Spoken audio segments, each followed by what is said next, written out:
Hello friends, thank you for tuning in, watching, whenever.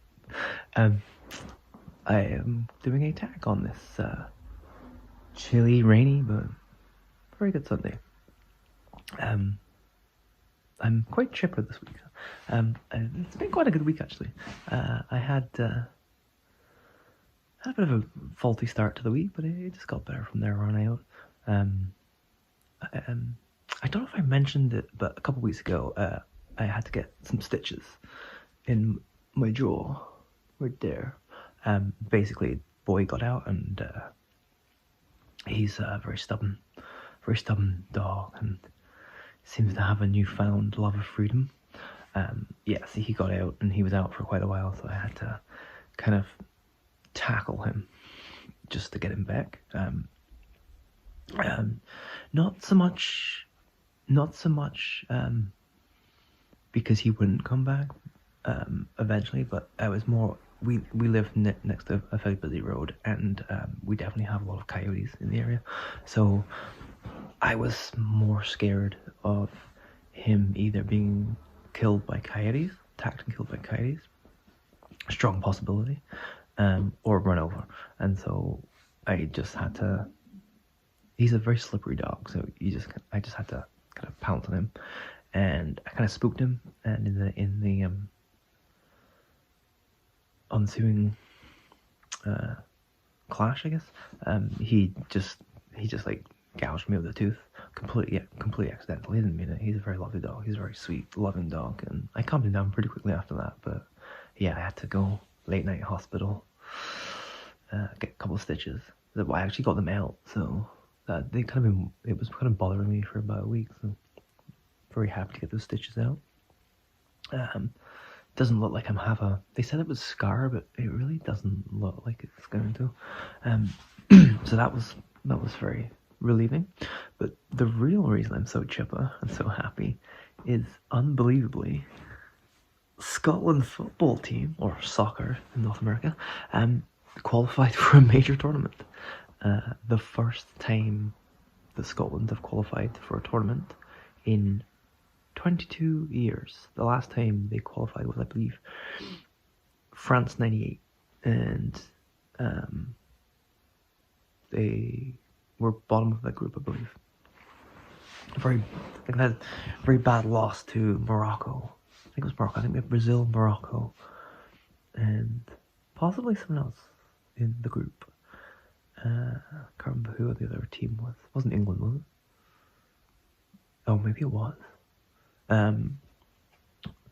Because they played the European Euro in '86 too. That was bad. That was a horrible game. That was a very depressing game to watch in the end. Especially as I in the '90s. I mean, I grew up in England, but very, very passionate Scot. Very love my Scottish heritage, and I love my Scottish teams. And so yes, I got a lot of ridicule. But as a Manchester United supporter, it really did give me kudos as not being a glory hunter, because I always said if I was a glory hunter, I would not support Scotland. But anyway, yeah, Scotland qualified for Euro 2020, which will happen in 2021. So that's fun. And I think we have England in the group too. I think they have the groups all worked out already, and I think we have England. So I always love England-Scotland rivalry, no matter what the sport is. Always love watching England versus Scotland, and England versus Scotland was the first international football match as well. So the old enemy, as it's called, the old enemy rivalry. Yeah, so very exciting. Hopefully, I can watch some of the games. Obviously, the time zone difference is not great, but hopefully they'll be on the DAZN app or something, where I can just watch them after, if not live.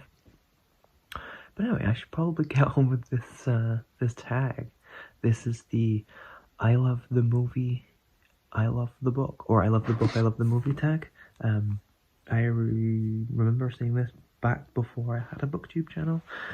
So yeah, I love the book. I love the movie tag, which was created by Joey at Game of Authors. I remember seeing it probably on Steve Donahue's channel, and then maybe a few others before I had BookTube. I don't know how long ago, maybe a year and a half ago.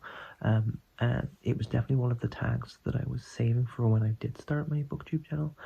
But I was thinking about it recently because I started to watch The Queen's Gambit, which is a Netflix series with Anna Taylor-Joy. Just amazing eye acting. I really need to like get some time where I can just like really settle down and get immersed in it, because it's a very intense watch. But Walter Tevis is one of my favorite authors, and I love his book The Hustler, which was made into one of my favorite movies, The Hustler, which I'm not actually going to mention in this one because I want to focus more on crime fiction. But yes, it got me thinking about this tag, and then amazingly, Bill Rudenberg did the tag, and so I didn't have to look for it at all, because there's a few tags that I remember them. I try to look for them, but I can't find them. So yeah, Bill Rudenberg did the tag, so I have all the credentials. Because I like to mention who the original tag person was. I like to credit. I don't always, which is very bad, and I definitely don't always put them in the show notes. But yes, I always like to try and credit the original if I can. But anyway, I'll hopefully link to Bill's one too, because his was good, and he clearly had a lot of fun doing it, which is really what tags should all be about. BookTube should just all be about having fun. Yes, we can talk about some serious things too, but there should be a lot of fun to this as well. But anyway, it's 7 minutes in and I still haven't talked about any books. So, I read a lot of crime fiction, I read a lot of mystery fiction. I am I don't really watch films these days, I don't really have the time, but I was a huge cinephile. I would go to the movies 5 times a week. Like, often my whole Sunday was watching 2 or 3 movies. But just like my fiction reading, my movie preference and possibly expertise, and just my preference, if I had to, for movies, is kind of American crime novels of the 1930s to the 1950s. So basically, a lot of that encompasses film noir, which is it's a retroactive term applied by the cinephiles, a la Jean-Luc Godard of the French cinema movement. It was essentially basically they just got a glut of post-war France because they had the Vichy government, which is a Nazi-controlled puppet government, and so American movies were essentially banned, and so no one watched any American movies. And then suddenly in the 50s, they just got a glut. They just got a glut of basically all of the American movies that were made throughout the 40s into the early 50s. They just got a glut of them at once, and they drew a lot of distinctions of these new crime novels, these new crime movies. They drew a massive distinction between them all, and they saw that a lot of them had very dark undertones, were very focused on psychology. So I think the defining fact for me for film noir is definitely the prevalence of psychology and the psyche and inner torment. There's a lot of dark themes happening, and it's like personal inner dark themes a lot of the time as well. There's definitely a lot of film noirs about memory loss too, whether that's individual or collective.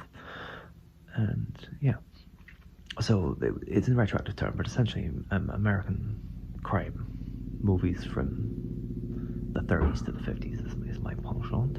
And so you really have to, there's two massive names that you really have to mention for this. So the first one's Dashiell Hammett. Really really cemented the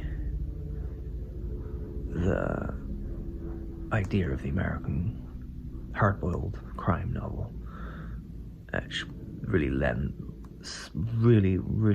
itself well to this new exciting medium of film, and the start of right at the start of Hollywood dominance of the whole world film, because actually previously Britain really was a much more competitive player in the film world, in the English-speaking film world.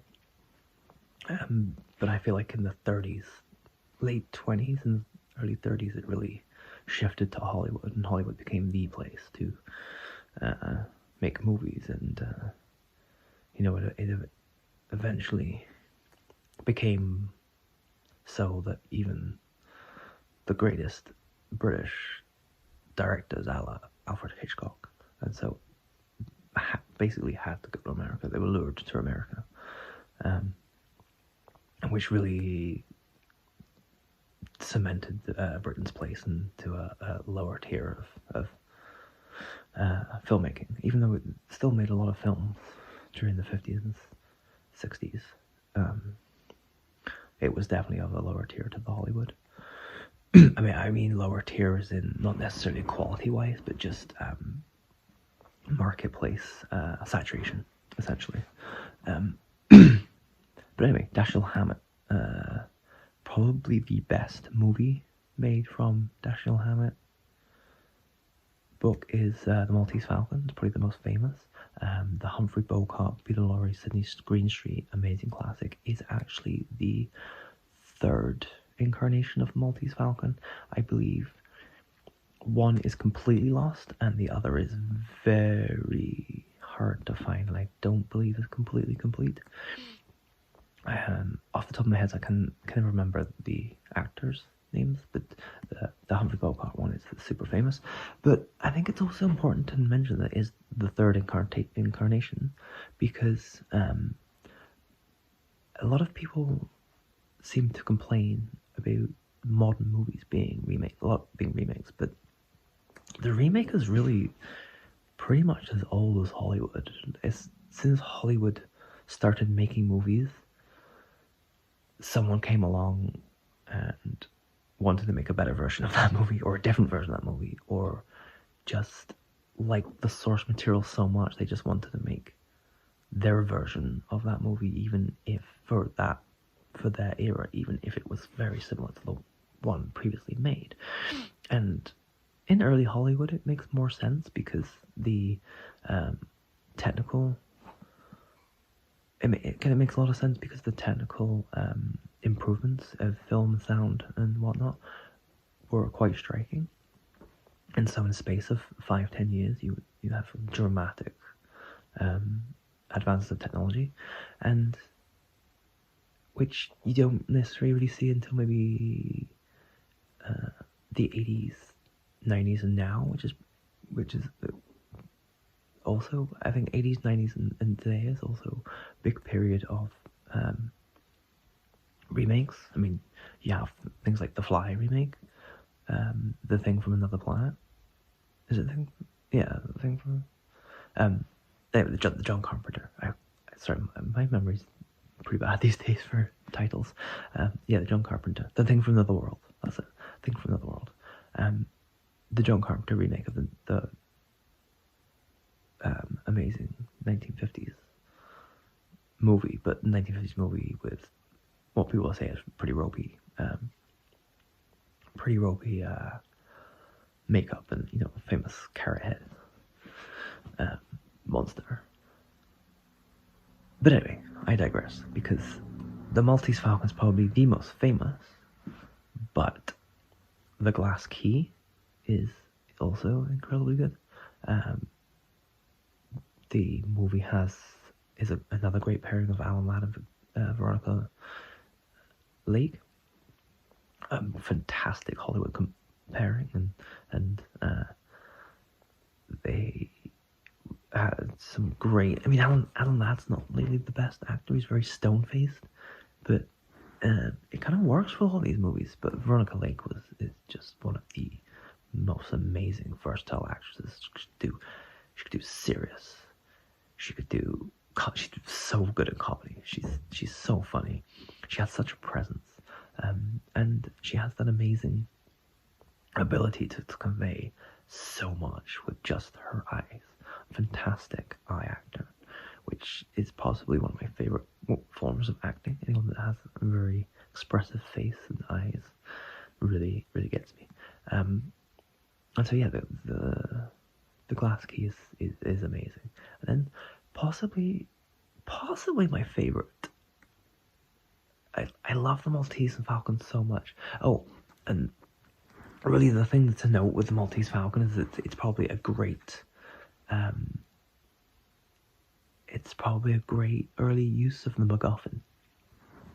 A really good a film trope, a film convention, effect style. I don't know exactly what you would call it.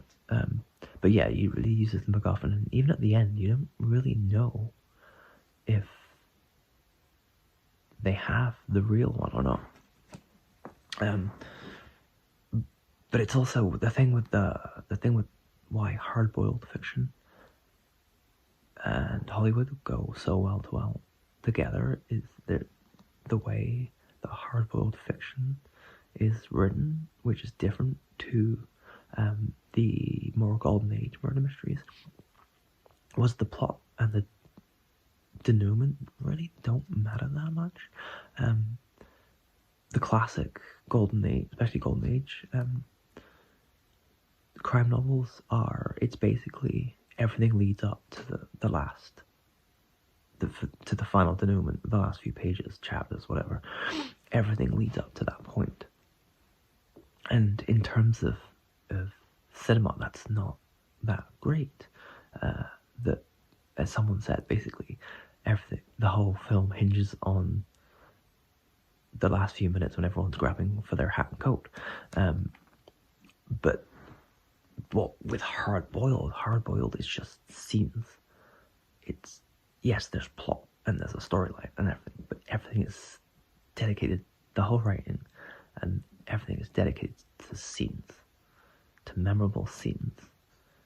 And that is perfect for Hollywood. That's perfect for film. Film is all about scenes, and you'll remember, like most of the Golden Age Hollywood movies, you will remember specific scenes more than the whole overall plot. Like, I feel like all of the Humphrey Bogart movies, people just, it's the scenes. The scenes are what parodied, honored, recited. It's all about scenes. And so that's perfect for Hollywood. But possibly my favorite of his is The Thin Man. The Thin Man it's not my favorite of his books, like the novels. Like, I would say Maltese Falcon is probably my favorite. It's also the first one. No, it's not the first one. It's the second one. I think I read the Red Harvest first. And I think then I read the Maltese Falcon. But The Thin Man, their movies are so fun, and the fact that it actually went on it was a whole film series. But Nick and Nora are like one of the greatest Hollywood couples, played by, oh god, I've forgotten their names. I'll write it in the notes. They are so good. They are so perfect. And actually, the actor that plays Nick was also the inspiration for Inspector Gadget. the voice actor that does Inspector Gadget, who also did the voice for Get Smart, and it's basically the same premise.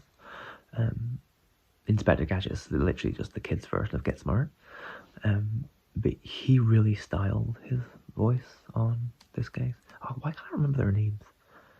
So stupid. But anyway, yeah, it was very, very much inspired by that movie, and it's such a good fun movie. I think I had a weekend where I watched all of the Thin Mans. I have them all on DVD. I need to buy a DVD player, like one of the ones with the screens, the flip-up screens. I need to buy one of those again because I have so many DVDs, and I have so many good old DVDs, old movies. I just need to just watch them all. It'd be so fun. But it was like infringing my reading, so I don't know half the time, but whatever.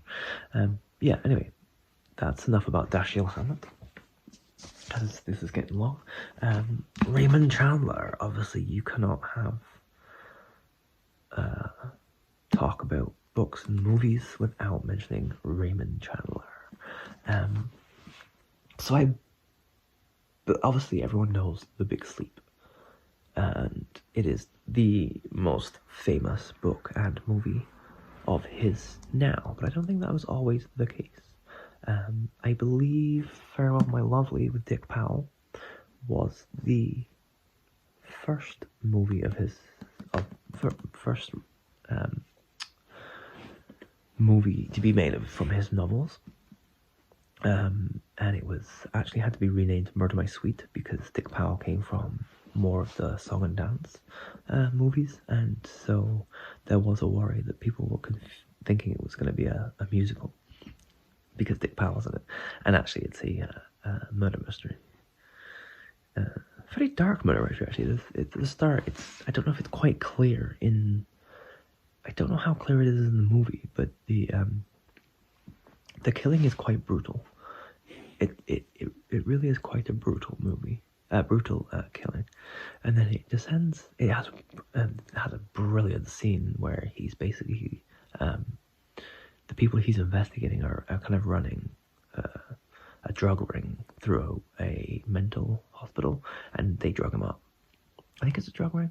Anyway, but they basically drug him up, and there's an amazing scene of him just tripping balls.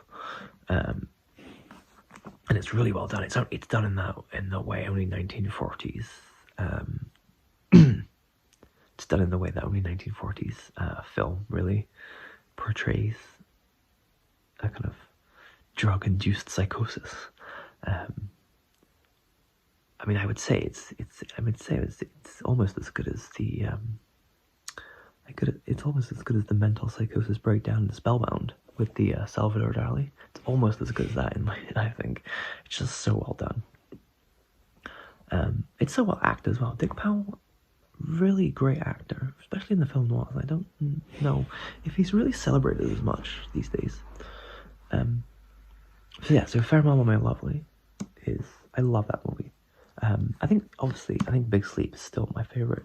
It's so memorable. The Big Sleep book is quite different. I think no one really understands the plot of the movie, and famously there's a killing or a suicide. The chauffeur, because the car is found at the bottom of the river or pond or lake, whatever it is. And famously, the director really was struggling at where that fit in, as like who killed him, or because it's never explained in the book or the movie, who killed him, or if it was suicide or what happened. So he phones up Raymond Chandler, and he asks, "What's the deal? Was it murder? Was it suicide? Who killed him?" And Raymond Chandler famously replies, "I don't know." But anyway, so I think the plot, mainly because of the Haze Code was the Haze Code like late 1920s? Basically there were so many movies made in the 1920s that depicted lots of merriment and like party, very liberal ideas of sex and drug taking and alcohol taking and stuff that basically socially conservative people in America, which predominantly came about from politicians. I can't remember the name, but it is Hay. Created the Haze Code, which is basically a censorship code that dominated Hollywood. And so actually in some ways it actually helped Hollywood, because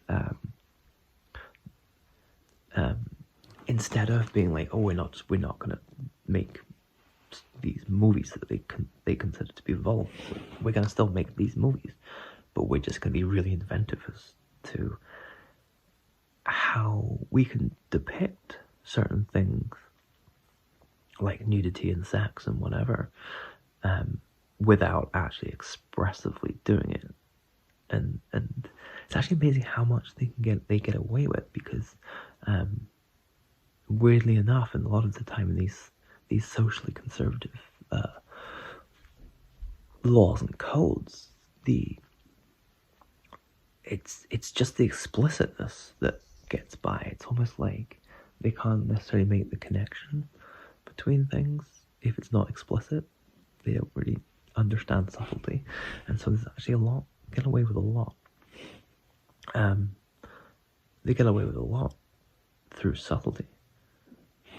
I mean, part of the whole smoking trope in a lot of classic Hollywood movies was a euphemism for sex. They made it very sexual, and you obviously have the famous Bogart and Bacall scenes, very sexually charged without being explicit. But due to the Haze Code, the whole premise behind The Big Sleep had to be really toned down and subtle, because it's actually dealing with a pornographic book ring, the illegal distribution of pornographic books through a actual bookstore, which is just literally just like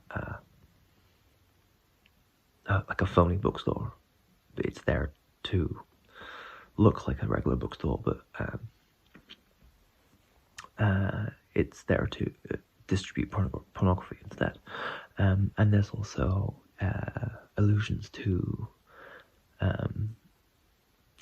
a gay couple, but in the sense of older man, young boy. The young boy is in like 20s. Older man probably like 40s, 50s. And yeah, there's lots of things that had to be a little bit more subtle in the movie, but done really well, handled really well. I believe the ending is cut a little short. There's a bit in The Big Sleep that's like an extended part, which really kind of wraps things up a little bit more. There's there is multiple investigations in this, really. But yeah, Big Sleep, incredibly well acted. I also love The Lady in the Lake movie, but it is a very bizarre movie. Oh god, I can't remember the guy's name again. Robert somebody. It's not Robert Ryan, no. Basically, he was an actor.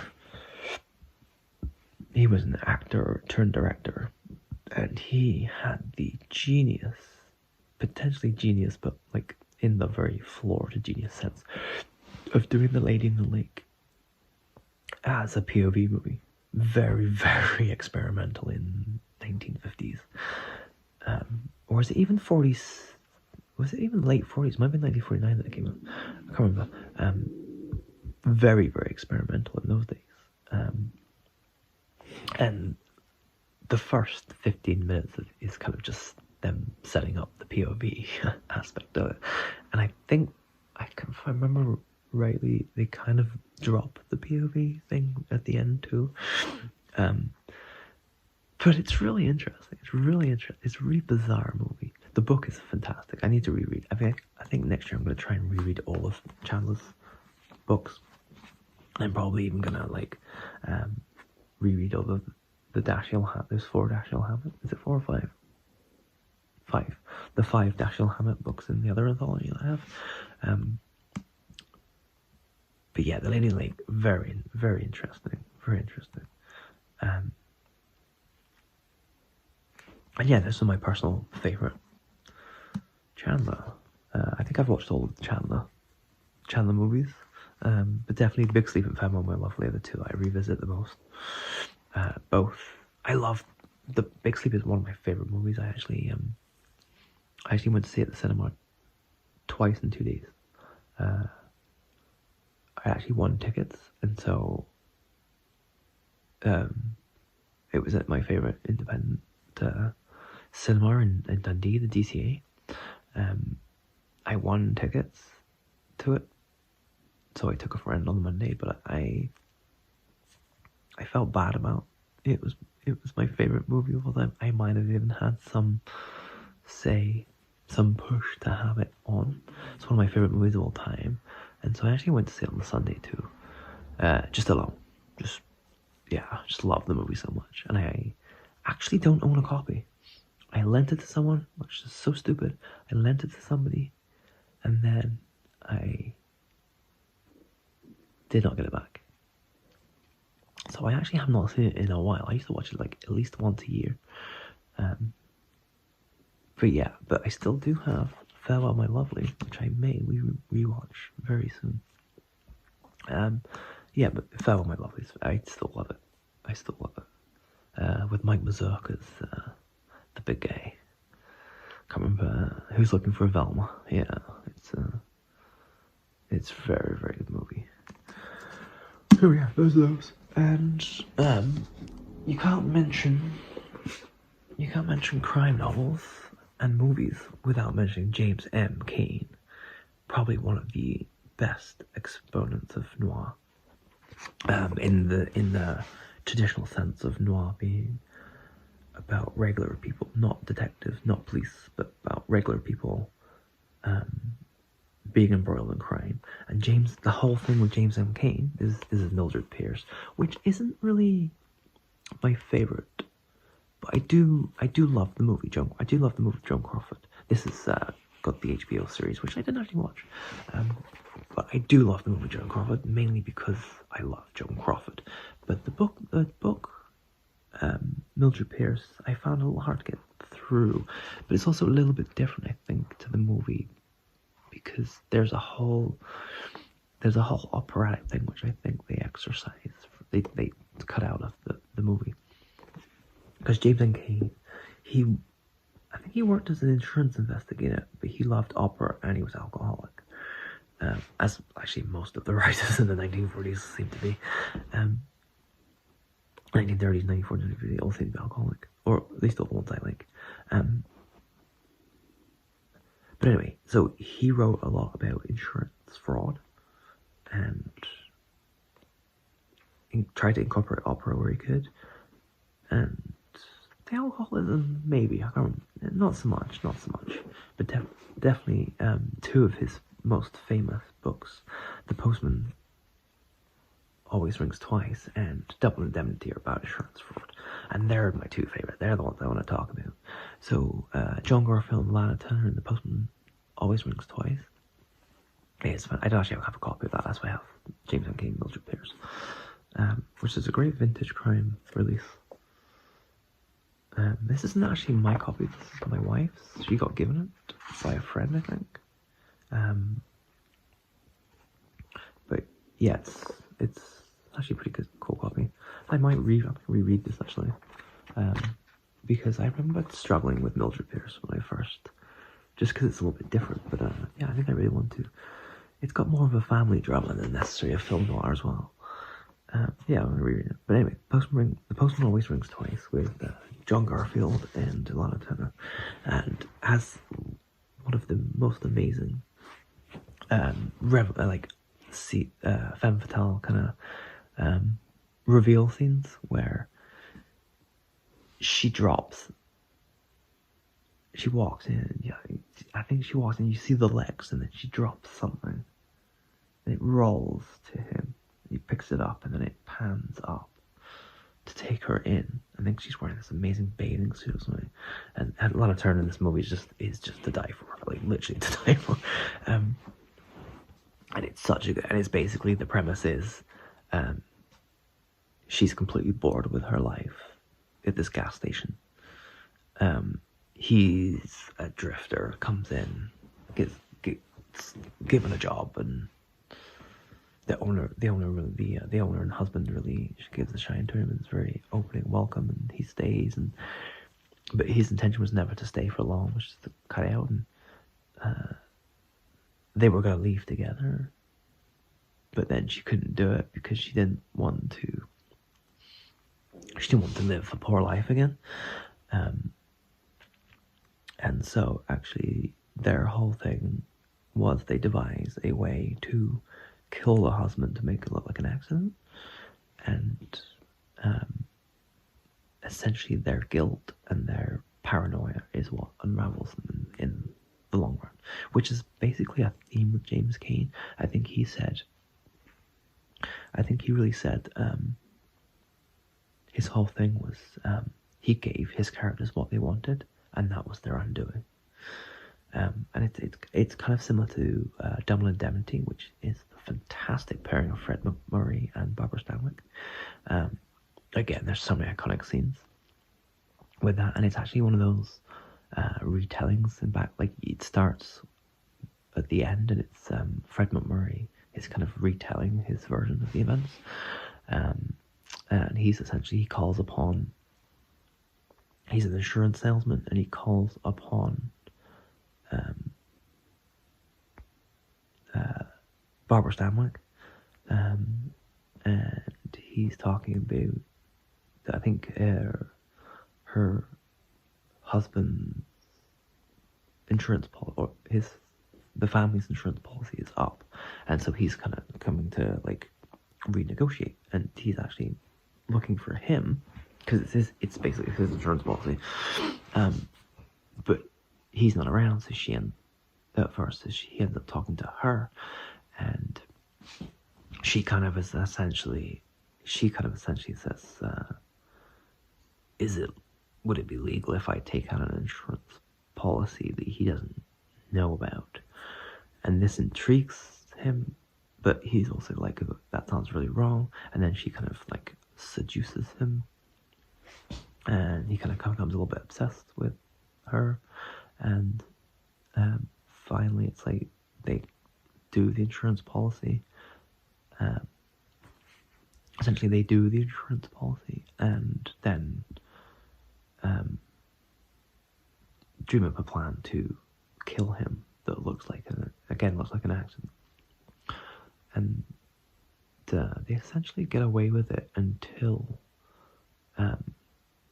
the investigator, the insurance fraud, the insurance investigator who has to sign off on the claim, really starts going in deep into it, and Fred MacMurray he's basically helping him actually come with some of the theories,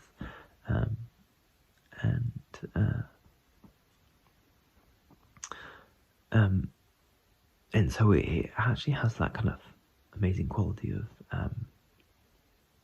helping in your own downfall almost. He's trying to lure him away from it, but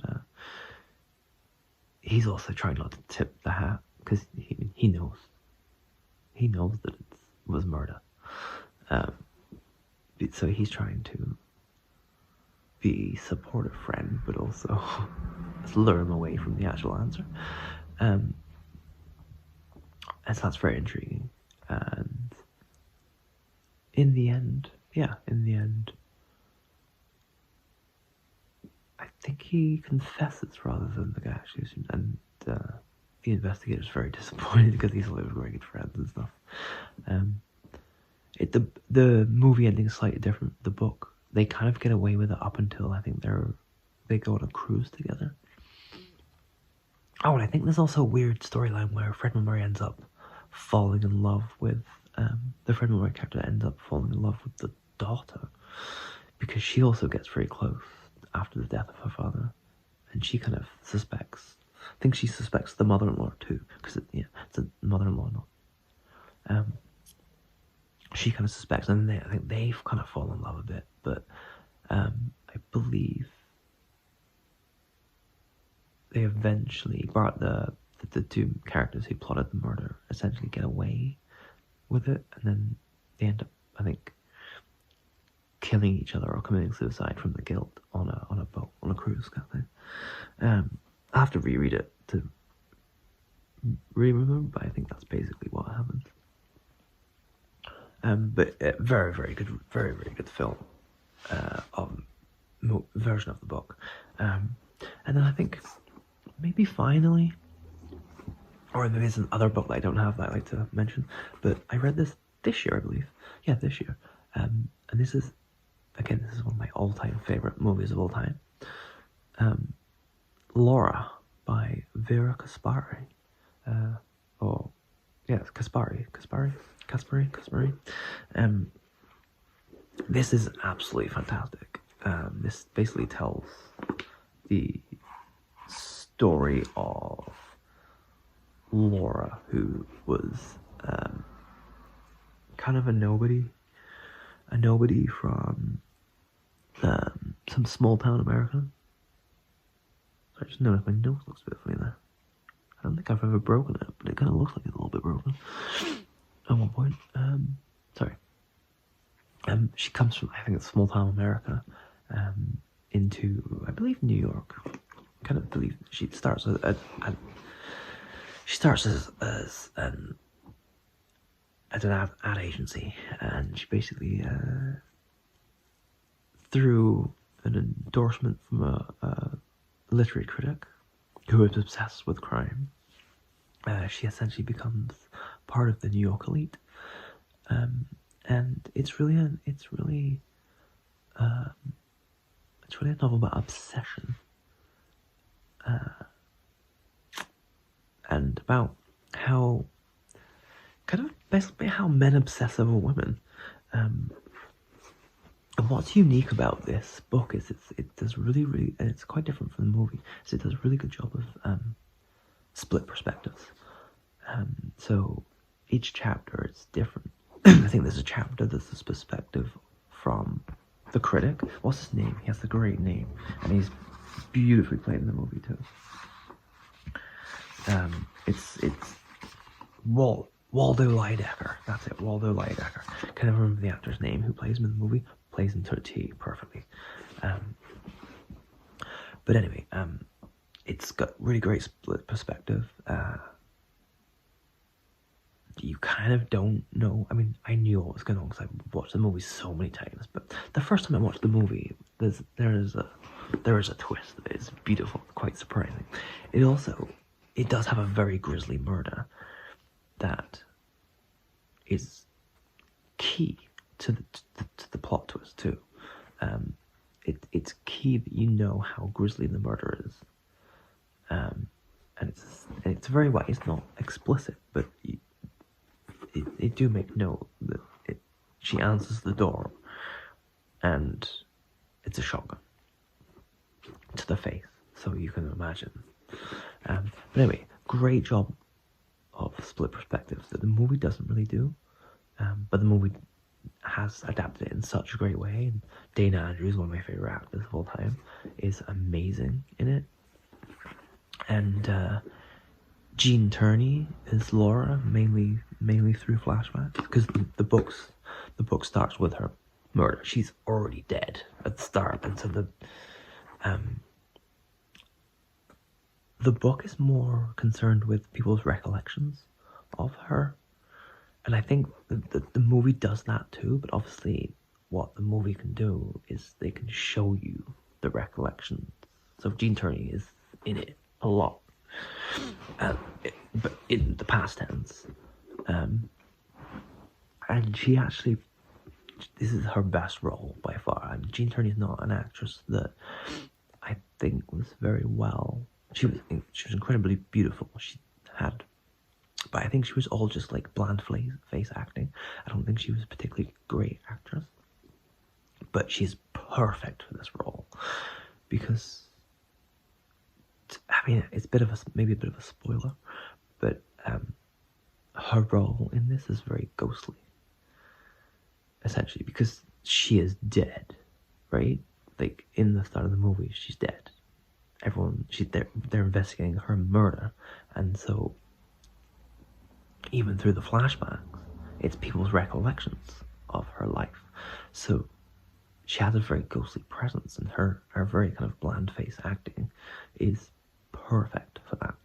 And she also has that a face that can be brilliantly encapsulated in pictures. Like, she's incredibly beautiful, and so it is also somebody, but because she's also kind of bland faced, this is kind of someone that men can fall in love with, but really imprint their own impressions or own desires onto her, because she is quite bland and doesn't have a huge personality of herself. I mean, basically, Waldo Lydecker, she basically, through the flashback, he basically creates her into the elite. Like, he tells her, he's very controlling, he's very obsessive. He tells her what to buy, what ornaments, what liquor even. And so actually, it's brilliantly done.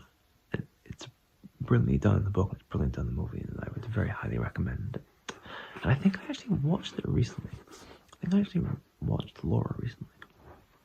Anyways, that's the end of the books I actually own that I'm going to talk about today. But definitely an addendum to one that I don't own, but I read a couple of years ago. The Lady Vanishes by, I believe it's Ethel Lena White, something like that. I'll put it down below eventually. But I recently watched the Hitchcock movie like a couple weeks ago, I think, and it's really good. It's really good. The book is so good. I hadn't read the book till the first time was a couple of years ago, and I really wish I kept it, but I really had a big book purge when I still lived in an apartment, just because of the limited space.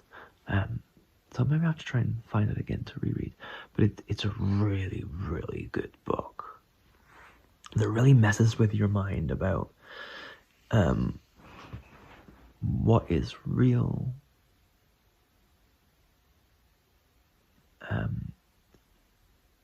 was certain events imagined, or did it actually happen? And just kind of the way a whole group of people can really mess with someone's mind. But it's definitely very highly, like both the book and the movie, highly recommended if you like a good, I guess you could call it a psychological thriller, because it's very much is mind tricks and psychosis and that. So yeah, you could probably call it a psychological thriller. It's very, very well done. And so yeah, I think that's my wrap up to that. If you're watching this and like to do the tag, absolutely do it. I think I will actually tag somebody. I have no idea if they watch my movies or not, and watch my videos or not. But it is a new channel to me, and they are called Friendly Neighborhood Cinephile. I know they're gonna do they're gonna talk about books and they're gonna talk about movies, which I'm definitely down for. I love books and I love movies. I don't get to watch a lot of movies these days. I mean, I don't get to read a lot of books these days either.